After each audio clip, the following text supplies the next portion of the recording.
మా ఎక్స్ఎమ్మెల్యేలు మరియు ఎమ్మెల్యేలు బీఆర్ఎస్ కార్యకర్తలను నమ్మి మాకు ఈ అవకాశం కల్పించిన మా పార్టీ అధ్యక్షులు కేసీఆర్ గారికి, అలాగే మంచి తోడ్పాటును అందించిన కేటీఆర్ గారికి, హరీష్ రావు గారికి, మీ అందరికీ నా యొక్క పాదాభివందనాలు. పార్టీ పెద్దలకు, ఎమ్మెల్యేలకు, ఎక్స్ఎమ్మెల్యేలకు, జెడ్పీటీసీలకు, ఎంపీటీసీలకు, కౌన్సిలర్లందరికీ నా యొక్క పాదాభివందనాలు.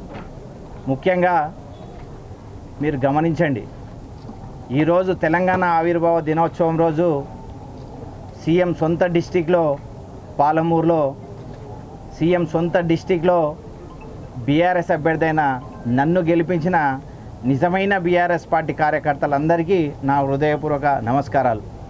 చూడండి, అంటే పత్రికా విలేకరులందరికీ నా యొక్క నమస్కారాలు. మీరు ఒక్కసారి గమనించండి, సంఖ్యాబలం లేకున్నా ముఖ్యమంత్రి అనే దాంతో మేమే గెలుస్తామంటని చెప్పి వాళ్ళు అభ్యర్థిని పోటీ పెట్టినా కూడా మా వాళ్ళు నికార్సైన నిజాయితీ పరులుగా ఓటేసి ఒక చెంపపెట్టు లాంటి సమాధానం ఇచ్చిన మా ఓటర్ దేవులందరికీ మరొకసారి పాదాభివందనాలు. అలాగే తెలంగాణ అమరవీరులకు ఈ విజయం అంకితం.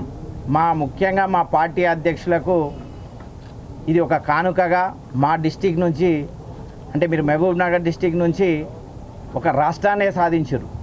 ఈరోజు ఇదే మహబూబ్ నగర్ డిస్టిక్ నుంచి మీ అభ్యర్థిగా మా ఎమ్మెల్యేలు, ఎక్స్ఎమ్మెల్యేలు, మా ఓటర్లతోటి ఇది రేవంత్ రెడ్డి అడ్డా కాదు, ఇది కేసీఆర్ అడ్డా అని చెప్పి నిరూపించిన మరొక్కసారి మా ఓటర్స్కి అందరికీ పాదాభివందనాలండి.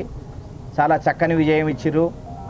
అంటే ప్రతిపక్షాన్ని మినిమం గౌరవించాలని, అంటే ఓటర్స్ ఎందుకు చూపెట్టిరంటే నా సొంత డిస్టికు, నేను పాలమూరు జిల్లాని అని చెప్పి మరీ చెప్పినందుకు మళ్ళా పాలమూరు బిడ్డగా నిన్ను గెలిపిస్తే కాదు, నీ ఆపోజిషన్ గెలిపిస్తేనే ప్రజాస్వామ్యం బతుకుతుందంటని చెప్పి నమ్మి మమ్మల్ని గెలిపించిన మీ అందరికీ మా యొక్క హృదయపూర్వక వందనాలు. ఒక జెడ్పీటీసీగానే స్థానిక సంస్థల నుంచి ఉన్న ఒక వార్డు మెంబర్గా కూడా గెలిచిన. స్థానిక సంస్థలు తెలుసు కాబట్టే ముఖ్యమంత్రి గారు ఏరుకోరి నన్ను ఎన్నుకున్నారు. స్థానిక సంస్థల నుంచి వచ్చిన అభ్యర్థి అయితేనే ధీటుగా ఉంటాడు, వాళ్ళ సమస్యలపైన స్పందిస్తాడని చెప్పి మమ్మల్ని నమ్మించిన మా సీఎం, అంటే మాకు ఎప్పటికీ శాశ్వత సీఎం మన తెలంగాణ తొలి ముఖ్యమంత్రి కేసీఆర్ గారికి మరొకసారి పాదాభివందనాలు. For more videos like this, subscribe Big TV channel.